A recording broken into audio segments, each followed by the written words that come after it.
Good morning friends, welcome to my channel Anokhi Mohabbat. और आप देख रहे हैं हिडन लव। लास्ट एपिसोड में हमने देखा था कि जहाँ पर जो हमारी प्यारी सी रिहाना देशमुख रहती है, वो अब रॉबर्ट के साथ जंगलों के बीच में फंस जाके रहती है। उन लोगों की जो बाइक रहती है वो तक चलना बंद हो जाती है। तभी वहाँ पर जो हमारी रॉबर्ट रहती है वो अपना दिमाग लगाती है, जीप ले लेती है और जीप में उसको लेते हुए जाती है। इस स्टेशन में उन दोनों के बीच में काफ़ी क्यूट क्यूट से मोमेंट्स होते हैं। मतलब वो एक दूसरे के साथ फ्लर्टी वे में बात कर रहे रहते हैं और अपना क्यूटनेस दिखा रहे रहते हैं। और यहाँ पर जो हमारी रॉबर्टो रहती है वो ऐसा एक मौका भी नहीं छोड़ती कि जहाँ पर वो उसे लाइन ना मारे। और यहाँ पर जो हमारी रिहाना रहती है वो इनडायरेक्टली उसको एंजॉय तो करती है, बट डायरेक्टली उसे बताना नहीं चाहती है। वो उसका खाने का भी वेट करती है और लास्ट में वो उसका हाथ तोड़ देती है। रॉबर्टर उसका हाथ तोड़ देती है, उसके सर पे मार देती है, उसके दोनों घुटनों पे मार देती है। ये देखते हुए तो यहाँ पर रिहाना काफ़ी ज़्यादा गुस्सा होने लग जाती है। और अब उसके आगे रिहाना यहाँ पे काफ़ी गुस्से में एकदम से बोलती है, तुम मुझे प्यार करती हो? कोई प्यार करने वाला इंसान किसी के साथ ऐसा करता है क्या? तभी रॉबर्ट कहती है, ओह हनी, मैं सच्ची में तुमसे बहुत ज़्यादा प्यार करती हूँ, उसमें कोई भी शक नहीं है। और तुम्हें लगता है क्या ये चीज़ करना ज़रूरी था? तुम्हें आज समझ में नहीं आएगा, लेकिन तुम्हें बाद में भी बहुत अच्छे से समझ में आएगा। और सुनो, मैं तुम्हें कुछ चीज़ें बात बता रही हूँ, वो बातों को तुम ध्यान में रखो। वो एकदम से उसके कान को एकदम पास में लेकर आती है और बहुत सारी चीज़ें उसके कान में कहती है कि ऐसे ऐसे ही बोलना है, ये करना है तुम्हें। वो उसकी तरफ बोलती है कि नहीं, मैं ऐसा कुछ नहीं करने वाली हूँ, मैं सबको सच सच बता दूंगी। तभी उसे कहती है, तुम पागल हो क्या? कुछ भी ऐसे मत करना। और ऐसे बोल रही थी, कहती आई नो मुझे बहुत ज़्यादा पेन हो रहा है। तो उसे कहती है, really Honey, I am really really sorry baby, मुझे ये सब करना पड़ा क्योंकि ये करना बहुत ज़्यादा ज़रूरी है। तुम अभी समझोगी नहीं, तुम्हें बाद में बहुत अच्छे से समझ में आएगा। तभी वो उसे बोलती है कि अब मैं क्या करूँ, मुझे डॉक्टर के पास नहीं लेके जाओगी क्या तुम? तो उसे कहते हैं, हनी मैं तुम्हें डॉक्टर के पास लेके नहीं जा सकती हूँ, यहाँ से तुम्हारी और मेरे रास्ते थोड़े अलग हो जाएंगे। तो कहती है, रास्ते अलग करने चाहिए थे ना, बॉडी से पार्ट क्यों अलग कर रही हो तुम मेरा? यहाँ पे रिहाना काफ़ी गुस्से में चिल्लाई रही थी। तो उसे कहती कि शांत हो जाओ, शांत हो जाओ, ऐसे चिल्लाते थोड़ी ना है। अच्छा अपना फ़ोन लगाओ और अनुराग को फ़ोन करके बोलो कि तुम यहाँ इस लोकेशन पे हो और वो आकर तुम्हें पिकअप करते हुए यहाँ से डॉक्टर के पास लेकर जाए। तो उसे बोलती है, ठीक है मैं अभी कर देती हूँ। और ऐसे बोलने पे ना वो उसे फ़ोन लगाने लग जाती है।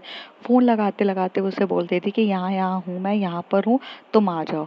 तब तो वो उसे बोलती है, पर मुझे बहुत ज़्यादा पेन हो रहा है। तभी उसे कहती है, ऑफ कोर्स तुम्हें पेन होगा ना, मैंने तुम्हें मारा है तो तुम्हें होगा। तुम वो कहती है, तुम कितनी दुष्ट इंसान हो, किसी को कोई कैसे इतने बेरहमी से मार सकता है? तो वो उसे एक तरफ देखती है रॉबर्ट और बहुत प्यार से कहती है, देखो देखो, कभी कभार ना किसी के भले के लिए कुछ चीज़ें करनी पड़ती है।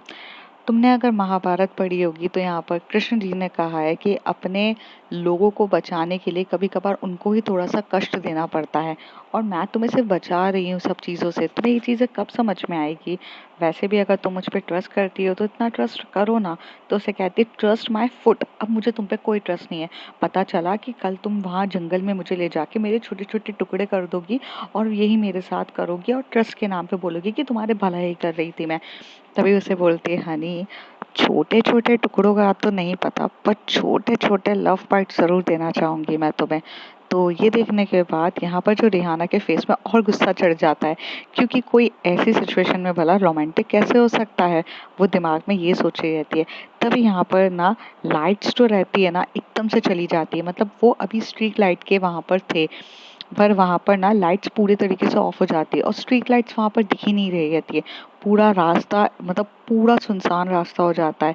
ऐसा सुनसान होता है कि वहाँ पर अंधेरा भी रहता है क्योंकि मॉर्निंग का टाइम रहता है और सूरज ने अभी तक इतना ज़्यादा रोशनी नहीं आ रही रहती क्योंकि वो ठंड के टाइम चल रहे थे। तो यहाँ पर ना जो हमारा सूरज उगता था वो लेट उग रहा था। और दूसरी चीज़, जब सूरज लेट उग रहा था तो यहाँ पर स्ट्रीट लाइट चली जाती तो पूरा अंधेरा हो जाता है। इतना अंधेरा हो जाता है कि सामने के सामने वाला इंसान का भी फेस ना दिखे। तो यहाँ पर रॉबर्ट इस चीज़ का सिचुएशन का फ़ायदा उठाती है और वो अपना मांस हटा देती है और यहाँ से ना एकदम से जो हमारी प्यारी सी रॉबरर रहती है उसकी कमर पे जो हमारी प्यारी सी रॉबरर रहती है वो एकदम से ना रिहाना की कमर पे हाथ डालती है और उसे खींचती है। और खींचते हुए ना यहाँ पर ना वो उसके एक हाथ उसके बालों में डालती है, बालों में मतलब उसके हेड पे डालती है और अपना लिप उसके लिप पे रख देती है और उसे बहुत पैशनेट तरीके से किस करने लगती है। थोड़ी देर तक किस करने के बाद ना यहाँ पर जो हमारी किस पैक रहती है वो रिहाना नहीं कर रही रहती है। तो रिहाना उसे एकदम से दूर करते बोलती है कि अब तुम ये क्या कर रही हो। तो उसे बोलती है तुम्हें बहुत पेन हो रहा है ना, तो मैं देखो तुम्हें पेन से कंसोल कर रही हूँ। अगर तुम मेरे साथ ऐसी कंसोल करोगी तो शायद तुम्हें पेन कम होगा। और ये बोलते हुए वो उसकी नेक पे किस करना स्टार्ट कर देती है। यहाँ पर जो रिहाना रहती है उसको वो इस तरीके से किस करती है, ये सब करती है ना, तो यहाँ पर ना वो अपना अपना जो आपा है वो ऑलरेडी खो चुकी रहती है रिहाना। रिहाना को ना हमेशा से जो हमारी प्यारी सी जो क्या बोलते हैं रॉबरर रहती थी उसका इस तरीके से टच अच्छा लगता है। तो रिहाना जब ये सब चीज़ें चल रही रहती तो यहाँ पर एक चीज़ हमारे दिमाग में आ जाती है, वो थोड़ा सा स्मेल लेती है तो वही परफ्यूम और जास्मिन वाले फ्लावर्स की स्मेल आने लगती है। तभी उसे कहती है थोड़ा सा दूर करके, और अंधेरा इतना रहता है कि वहाँ पे लाइट्स ऑन नहीं रहती है तो उसको उसका फेस नहीं दिख रहा रहता है। वो उसे बोलती है कि तुमने ये परफ्यूम कब लगा लिया। तो उसे कहती है क्यों, तुम्हें परफ्यूम पसंद था ना, तुमने तो कहा कि तुम्हें इस स्मेल से बहुत ज़्यादा अच्छी वाइब्स आती है और तुम्हें अपना फील होता है। तो जब तुम्हें अपना फील होता है तो भला मैं इसे ऑफ कोर्स लगाऊंगी ना किसी भी हालत में। तो उसे कहती है कि सच बोलूं तो मुझे इसकी बहुत ज़्यादा अच्छी वाली वाइब्स वाली अच्छी वाली फीलिंग्स आती है। तो उसे कहती है कि मुझे पता है तुम्हें फीलिंग्स बहुत अच्छी आती है, तो इसलिए तो लगाया है। और ये बोलकर ना वो और प्यार से उसको अपने पास लेकर आती है और उसे काफ़ी पैशनेट तरीके से उसके लिप पे किस करने लग जाती है। और लिप पे किस करते करते ना वो लिप पे किस करते करते उसकी नेक पे किस करने लग जाती है, उसे बहुत कंसोल कर रही रहती है।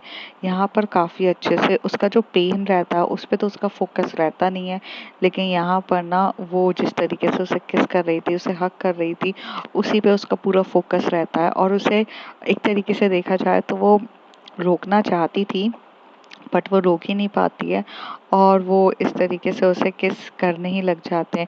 दोनों काफ़ी पैशनेट तरीके से किस कर रहे रहते हैं।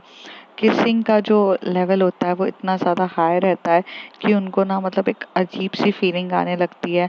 और वो देखो एकदम से मतलब रुकते भी नहीं है और काफ़ी पैशनेट तरीके से किस कर रहे थे। तभी यहाँ पर फ़ोन बजने लगता है हमारी प्यारी सी, और किसी का नहीं, वो हमारी प्यारी सी रिहाना का।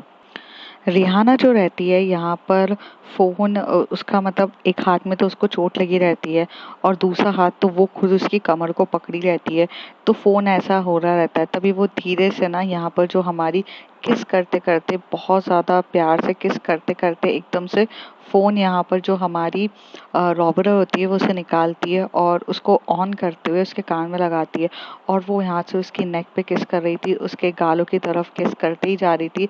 और 1 मिनट भी मतलब ऐसा था नहीं कि वो उसे किस करे बिना रह सकती है। वो उसे बहुत पैशनेट तरीके से किस कर रही थी। तभी एकदम से यहाँ पर जो हमारी यहाँ पर हमारी जो रॉबरर के सामने जो हमारी रिहाना रहती है वो एकदम से उसको थोड़ा दूर करती है, उसे बोलती है हेलो। तो वो बोलता है मैम आपने जो लोकेशन बोली थी मैं आ गया हूँ, बट मुझे आप पता नहीं कहाँ पर हो, मुझे समझ में नहीं आ रहा है। तो उसे बोलती है कि हाँ मैं यहीं पर हूँ, ये यहाँ पीछे देखो, पीछे साइड ना जो बहुत ज़्यादा अंधेरा है मैं उस साइड पर हूँ। और ऐसे बोलकर ना वो फ़ोन रख देती है। तो उसे कहता है ठीक है मैम मैं उधर आ रहा हूँ। और वो उसे बोलती है कि मतलब जीप भी है, वो ये सब उसे इंस्ट्रक्शन दे देती है। तभी यहाँ पर जो मतलब जो रिहाना रहती है वो दूर करती है मतलब यहाँ पर हमारी प्यारी सी रॉबरर को। और जो रॉबरर रहती है वो उसकी तरफ देखती है और उसके लिप पे अपना लिप रखती है, उसे बहुत प्यार से किस कर रही रहती है।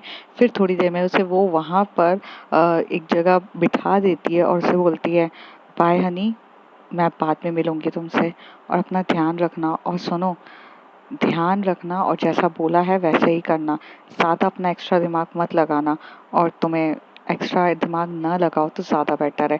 और ऐसे करके उसके फोरहेड पे किस करते हुए जाती है। इतना अंधेरा रहता है कि वहाँ फेस तो रिवील हो ही नहीं रहा रहता है। फिर वो वहाँ से जाती है और अपना मास्क अपने लगा लेती है और फटाक से वहाँ से भाग जाती है। उतनी देर में वहाँ पर जो हमारा ये रहता है, क्या बोलते हैं, अनुराग आ जाता है।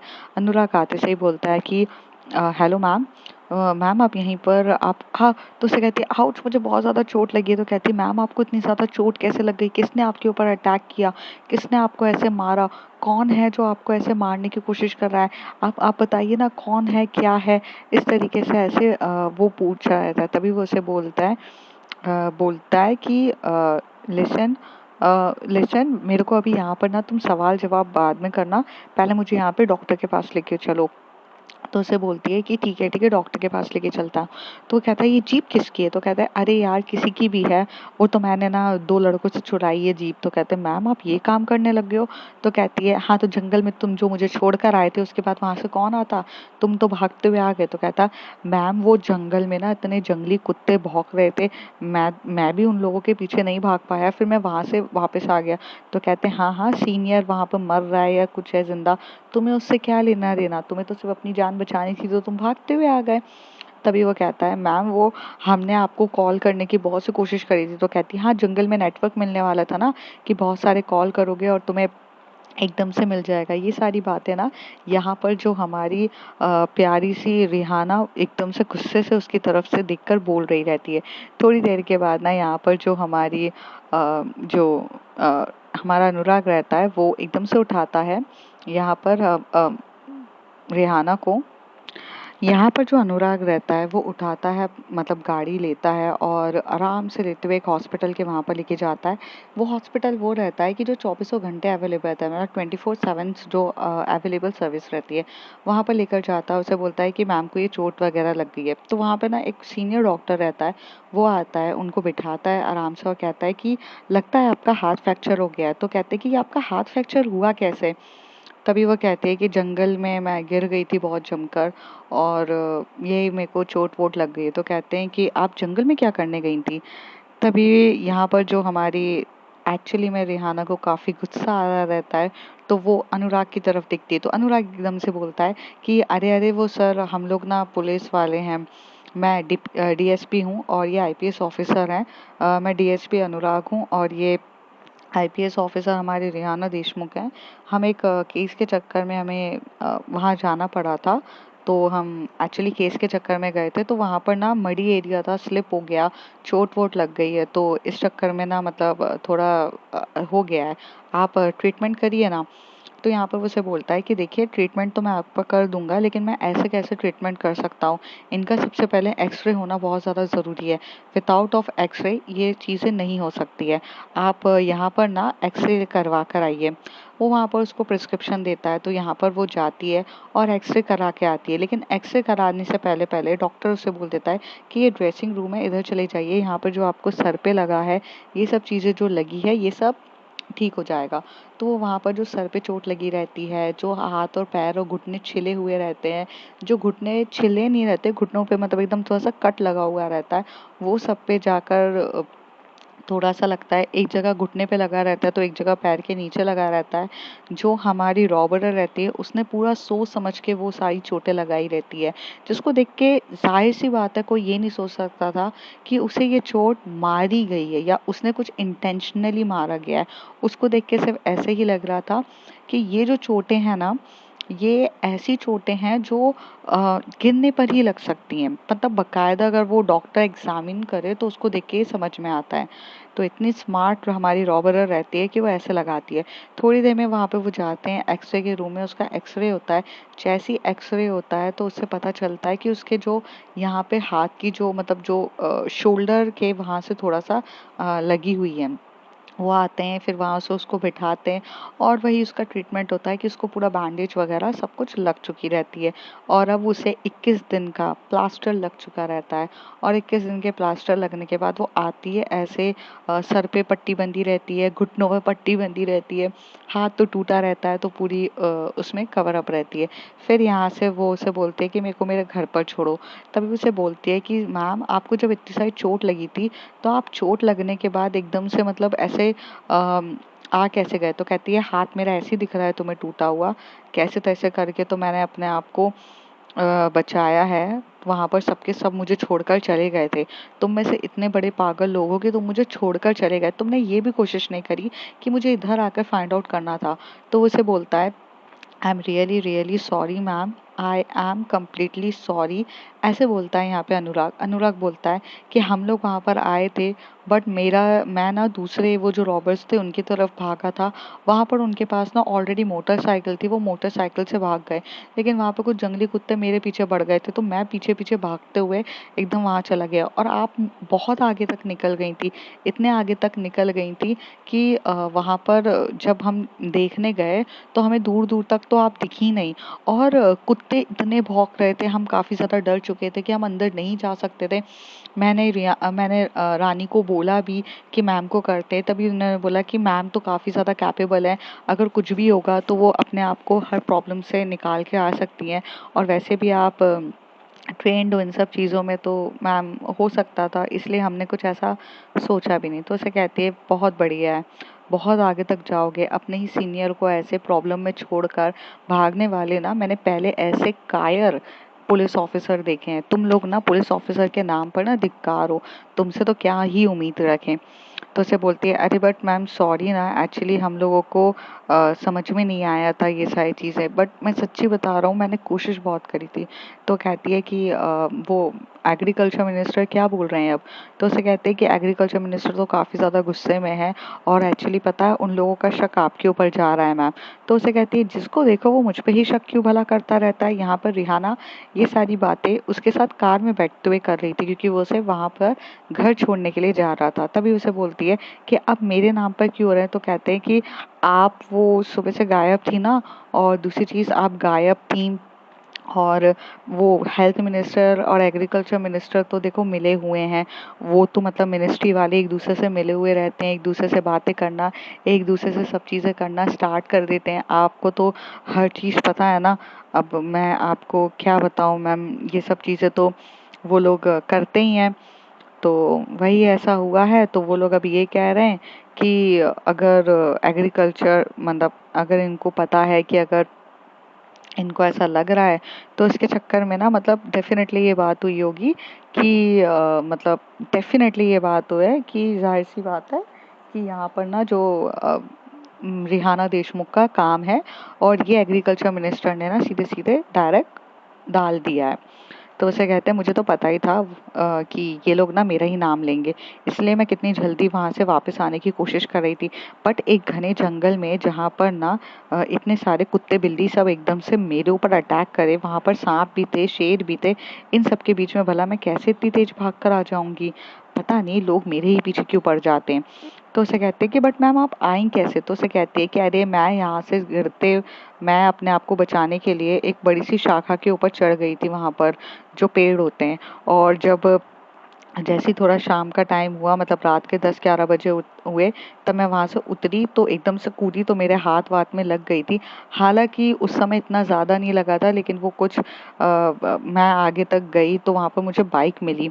तो उस बाइक पे मैं बैठी तो वहाँ पे पेट्रोल ख़त्म हो गया था। पेट्रोल ख़त्म हो गया तो मैं आगे जाकर एकदम साइड में वो बाइक को सही कर रही थी, तो कुछ दो लड़के आके मुझे गाड़ी के वहाँ पर छेड़ने लग गए, और जैसे वो मुझे छेड़ने लग गए तो मैंने उनको पीट दिया। फिर मैं वहाँ से ही ड्राइव करके डायरेक्ट यहाँ पर आई हूँ और तुम्हें मिल रही हूँ। इस बीच में ड्यूरेशन में मैंने यहाँ पे ढाबा पे जाके खाना भी खाया, क्योंकि मेरे लिए खाना खाना बहुत ज़्यादा ज़रूरी था। तो उसे बोलते हैं ठीक है, पर आप आ गए हो, बट शायद से कल इंक्वायरी आपके लिए बैठेगी। तो उसे कहते हैं कि हाँ जाहिर सी बात है इंक्वायरी बैठेगी, ऐसा तो हो नहीं सकता ना कि इंक्वायरी ना बैठे। हर चीज़ में तो रिहाना देशमुख का ही काम है। मैं पता नहीं जब से यहाँ पर आई हूँ सबके सब हर चीज़ में मेरा ही लिंक करते हुए बैठते हैं। ये बोल करना यहाँ पर जो हमारा जो आईपीएस ऑफिसर मतलब जो डीएसपी रहता है अनुराग, वो यहाँ पर लेकर उसे आराम से छोड़ देता है, और यहाँ पर वो उसके साथ ऊपर उसके फ्लैट पे जाता है, फ्लैट की कीज़ को ओपन करता है, और ओपन करने के बाद यहाँ पर अंदर उसे लेकर जाता है। वो जाती है, अंदर जाती है, और उसे बोलती है कि कमिश्नर को ये सब चीज़ें बता देना कि मैं ऐसा ऐसा हुआ है, मैं अभी मेरी तबीयत ठीक नहीं है तो मैं अभी तो नहीं आने वाली, रात को मैं कैसे तैसे ट्रैवल करके आई हूँ तो मैं अभी सोऊंगी, ये बोल देता है। तो वो अपना सर हिलाता है। फिर ऐसे ही होता है कि वो जो दिन रहता है उसमें वो वहाँ पर जाती है और सो जाती है और सोने ही लगती है। फिर जब वो दिन तो वो पूरा इसी तरीके से बीत जाता है। जब रात का टाइम होता है करीब 8 बजे, तो यहाँ पर ना वो जब हमारी रिहाना को होश आता है, क्योंकि उसने टैबलेट्स वगैरह ये सब खाई थी तो वो काफ़ी ज़्यादा सो जाती है। जब उसे होश आता है तो उसे कहती है कि मतलब रॉबरर तो काफ़ी ज़्यादा स्मार्ट है, मतलब उसने ये सारी प्लानिंग पहले से ही कर ली थी कि मुझे प्रोटेक्ट करने के लिए उसने ये सारी कहानी, मतलब इस तरीके से उसने डबल लोगों को दिखाया ही नहीं। हाउ स्मार्ट शी इज़, मतलब वो मुझे प्रोटेक्ट करने के लिए इतनी ज़्यादा, मतलब अगर उसकी जगह कोई और होता तो वो मुझे प्रोटेक्ट डेफिनेटली नहीं करता, बट ये मुझे इतना ज़्यादा प्रोटेक्ट क्यों करती है। बस बोलती रहती है आई लव यू, बट क्या सच्ची में ये मुझसे प्यार करने लगी है। कभी ये मुझे मिलेगी ना तो मैं इसे ज़रूर पूछूंगी कि भला ऐसा मुझ में है क्या जो ये इतना ज़्यादा मुझसे मोहब्बत करने लग गई है। ये सोचते हुए वो वहाँ से जाती है किचन में और चुपचाप वहाँ पे मैगी बनाती है और मैगी बना के खाकर फिर से वहाँ टीवी की तरफ देखने लगती है। तो यहाँ पर अब न्यूज़ चैनल चलती है कि यहाँ पर जो हमारी रॉबरर है वो यहाँ पर अभी पता चलता है कि जो रॉबरर है वो नहीं है, मतलब रॉबर, यहाँ पर न्यूज़ चैनल जब चलता है तो यहाँ पता चलता है कि एग्रीकल्चर मिनिस्टर के वहाँ पर जाकर ऐसी हाथापाई हुई है, कुछ कंसाइनमेंट थे जो वहाँ से चोरी हो चुके हैं, पर इस कंसाइनमेंट के अंदर क्या रहता है वो नहीं बताते। तो उसे वो वहाँ पर जो एग्रीकल्चर मिनिस्टर रहता है वो वहाँ पर आकर बोलता है, देखिए वो कंसाइनमेंट में हमारे कुछ पैसे भी थे और साथ ही साथ वहाँ पर ना हम हमारे जो जितने भी लोगों थे उन तक वो पैसे पहुँचाना चाहते थे। 10 करोड़ रुपए थे वो हमारे, 10 करोड़ रुपए यहाँ पर चोरी हो चुके हैं। कुछ लोगों ने हमारे कंसाइनमेंट को चोरी कर लिया। हमने सोचा था कि कंसाइनमेंट हम यहाँ पर खाने के साथ अगर कंसाइनमेंट को भिजवाएंगे तो वो 10 करोड़ रुपए की कोई की भी नियत नहीं लगेगी। हाँ, उसमें कंसाइनमेंट, उसमें कुछ खाने के फल फ्रूट्स थे, बूढ़ी भाजी थी, सब थी और 10 करोड़ रुपए थे जो हमें ना लोगों तक बांटने थे, किसानों की मदद करनी थी, इसलिए वो यहाँ से जा रहे थे और इसी ड्यूरेशन में वो कंसाइनमेंट को चोरी कर लिया गया है और यहाँ पर है। तभी वहाँ पर पूछते हैं कि अगर सर आपको पता है कि आपका ये इन्वेस्टिगेशन केस कौन कर रहे हैं, तो कहते हैं ये इन्वेस्टिगेशन तो यहाँ पर हमारी आईपीएस ऑफिसर रिहाना देशमुख कर रही है, लेकिन रिहाना देशमुख यहाँ से कहाँ गायब है अभी पता ही नहीं है। सुनने में आया था कि उनके जो कलीग्स हैं उन्होंने ये बोला गया है कि वो जंगल से जब से वहाँ से वापस आई हैं तब से ज़्यादा वो घायल हैं, उनसे हमारा अभी तक कोई बात नहीं हुई है। अगर हमारी उनसे बात होगी तो हम उस एनकाउंटर में उससे पूछ पाएंगे कि हुआ क्या है। ये बोलकर यहाँ पर बोल देता है, एग्रीकल्चर मिनिस्टर यहाँ से ये स्टेटमेंट देके चला जाता है। यहाँ पर जो हमारी रिहाना रहती है उसे बोलती है, सब फट्टू के फट्टू मुझे ही प्रॉब्लम में डाल देते हैं, और वो अपना एकदम से बंद करती है और सो जाती है। नेक्स्ट डे जब मॉर्निंग का टाइम रहता है तो यहाँ पर जो हमारी रिहाना रहती है वो अच्छे से उठती है और अपने मतलब यहाँ से टैक्सी वगैरह करती है, क्योंकि वो स्कॉर्पियो ये सब चलाने की तो हालत में बिल्कुल भी नहीं रहती है। तो वो यहाँ से जाती है और टैक्सी करते हुए वो पुलिस स्टेशन पहुँचती है। तो पुलिस स्टेशन में उसका जब हाथ फ्रैक्चर रहता है तभी वहाँ के सबके सब आते हैं और वहाँ पे इंक्वायरी बैठी रहती है। तो वहाँ पर जो कमिश्नर बोलता है कि तुम्हारे ऊपर इंक्वायरी बैठ चुकी है तो चलो, क्योंकि हेल्थ मिनिस्टर के टाइम पे भी तुम यहाँ पर प्रॉब्लम में थी और अभी भी तुम यहाँ पर ऐसी बात प्रॉब्लम्स में आई हो, तो शायद अब बारी आ चुकी है। तो ऐसे जब वो उसे बोलते हैं तो यहाँ पर वो जो रहती है कि ठीक है हम देखते हैं। तो वो वहाँ पर जाती है, इंक्वायरी के वहाँ पर बैठती है, तो सबके सब वहाँ बैठे हुए रहते हैं। तभी उससे पूछते हैं कि क्या हुआ था आपके साथ। तो वो उसे बोलती है कि सर, जैसे कि मैंने यहाँ पर बोला गया था कि एग्रीकल्चर मिनिस्टर के वहाँ पर कि मुझे ऐसा उन पे लग रहा था, क्योंकि जो जिस रॉबरर ने ये चोरी करी है वो ऑलरेडी हेल्थ मिनिस्टर भी पहले उनके यहाँ चोरी हो चुकी है, और भनेश्वर बाबा के यहाँ भी जो आश्रम में था वहाँ से भी पैसे उन्होंने ही चुराए थे। और मुझे बहुत टाइम से ये शक था कि ये जो हमारी रॉबरर है वो एकदम से रुकने वाली तो है नहीं है, कुछ समय के लिए ये सिलसिला ऐसे रुका होगा, लेकिन मुझे कहीं न कहीं शक था। तो उसे कहते हैं कि तुम्हें एग्रीकल्चर मिनिस्टर के ऊपर ही शक कैसे था? तभी वो हँसते हुए बोलती है, मुझे एग्रीकल्चर मिनिस्टर के ऊपर शक नहीं था। ऐसा तो बिल्कुल भी नहीं था कि मुझे इन्हीं के ऊपर शक होगा, जैसे कि रॉबर्टर ने मुझे आकर ये बताया नहीं था कि वो यहाँ पर आके रॉबरी कर रही है। अगर आप मेरे कलीग अनुराग को बुलाएंगे, जो डीएसपी हैं, आप उनके स्टेटमेंट भी लेंगे कि मैंने उस दिन पे 2 जगह पर अपनी सिक्योरिटीज़ को भेजा था। पहले तो मैंने यहाँ पर बिजनेसमैन के यहाँ पे भी भेजा था, जो मिस्टर बिजनेसमैन मिस्टर थापा हैं, मैंने थापा के यहाँ पर भी भेजा था, क्योंकि कहीं न कहीं मुझे ऐसा लग रहा था कि उनके यहाँ पर भी रॉबरी हो सकती है, क्योंकि रॉबरी के लिए वो 2 ही जगह काफ़ी ज़्यादा इवेंट्स थे। तो वो कहते हैं कि आपको ऐसा क्यों लगता है कि रॉबरी मतलब इसके यहाँ हो सकती है और एक एग्रीकल्चर मिनिस्टर के यहाँ? कुछ तो देखकर आपने सोचा होगा ना। यहाँ पे इंक्वायरी बैठने वाले भी काफ़ी ज़्यादा हाई ऑफिसर्स थे, वो क्रॉस क्वेश्चनिंग उससे ज़्यादा कर रहे थे। तभी उसे बोलती है कि भुवनेश्वर बाबा से ही लिंक्ड जिन लोगों का है, शायद वही टारगेट है। मैंने ऐसा किया था क्योंकि मेरे पास एक फ़ोटोज़ आई थी। वो रानी की तरफ देखती है और उसे बोलती है वो फ़ोटो दिखाओ। वो फ़ोटो निकाल के दिखाते हैं, तो उसमें वो फ़ोटोज़ रहती है जिसमें वो उसे बोलती है कि यहाँ पर देखिए कि यहाँ पर जो आश्रम की फ़ोटो है, इस आश्रम की फ़ोटो में यहाँ पर एग्रीकल्चर मिनिस्टर, हेल्थ मिनिस्टर और यहाँ पर ये बिजनेसमैन, ये तीनों का लिंक इस भुवनेश्वर बाबा के साथ लिंक था। तो इस वजह से मेरे को यहाँ पर शक हुआ, क्योंकि हेल्थ मिनिस्टर ऑलरेडी टारगेट हो चुके हैं, जैसे कि आपको पता है, और बाकी ये दोनों ही बचे थे। तो मुझे ऐसा लगा कि इन दोनों के पास हो सकता है, बिकॉज़ इस केस पे मैं बहुत टाइम से फोकस कर रही हूँ और स्टडी कर रही हूँ। तो मैंने ये सोचा और मुझे ऐसा लगा कि यही लोग हो सकते हैं, दैट्स व्हाई। और ये मेरी एक थ्योरी भी हो सकती थी, बट अब मुझे ऐसा लगता है कि ये मेरी कोई थ्योरी नहीं है, क्योंकि जाहिर सी बात है कि इसमें इस फोटोज़ में जितने लोग हैं ये सब के सब टारगेट होंगे। अभी आगे जाके ये बिजनेसमैन भी टारगेट होगा, और यहाँ पर एक और बंदा है, ये मुझे नहीं पता ये कौन है, पर ये बंदा भी टारगेट होगा। तो आप चाहें तो ये आपके ऊपर है कि आप ये प्रोटेक्ट कर लीजिए, बट इन सब से मेरा कोई रियल में वास्ता नहीं है, और मेरे ऊपर आकर आप इंक्वायरी बिठा दो या कुछ भी बिठा दो, बट जब मेरा इन सब लोगों से कोई लेना देना ही नहीं है, तो भला कुछ नहीं कर सकते आप मेरा। तो उसे कहते हैं कि ये चोट कैसे लगी है आपको, आप ये बताना चाहेंगी?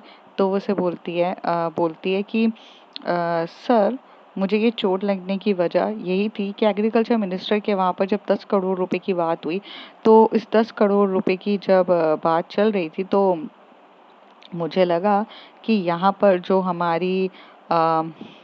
हमारी जो प्यारी सी एग्रीकल्चर मिनिस्टर्स हैं, उनके यहाँ 10 करोड़ रुपए का फंक्शन हो रहा था, और यहाँ पर जो बिजनेसमैन थे उनके यहाँ पे कोई फंक्शन ही नहीं था। वहाँ पर मतलब कैश मनी का कुछ था नहीं। तो मुझे इन पे डाउट था कि इनके यहाँ हो सकता है। मैंने इनके बॉडीगार्ड को भी जाकर वार्न किया था, पर इन्होंने मुझे बाद में बताया कि कंसाइनमेंट यहाँ से चला गया। अब उस कंसाइनमेंट में कितने पैसे थे, क्या थे, मुझे इस बारे में कुछ भी आइडिया नहीं है। बताया गया कि वो जंगल की तरफ यहाँ से कंसाइनमेंट गया, तो मैं उनके पीछे भागी थी।